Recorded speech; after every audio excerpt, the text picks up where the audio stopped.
Hello guys, welcome to my channel. Vice ganda, spotted kasama si Willie Revillame na nanood ng championship volleyball. Katabi pa ang dalawa ngunit mapapansin na parang aligaga sa kanyang cellphone si Vice ganda habang patingin-tingin sa screen.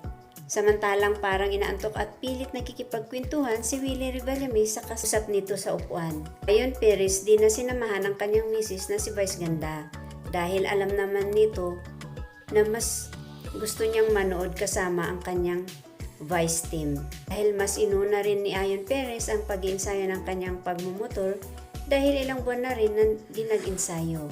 Sa kanyang routine everyday na mag-ensayo sa pagbabike kasama ang kanyang team Ayon sa lansangan. Vice ganda, hindi rin nagpatalbog sa kanyang isa sa anak-anakan na si Jess. Nakipagsabayan sa pagsasayaw. Sino kaya ang mas magaling sa kanilang dalawa? Tara na ating panoorin ang kanilang ganap. Salamat mga kaibigan.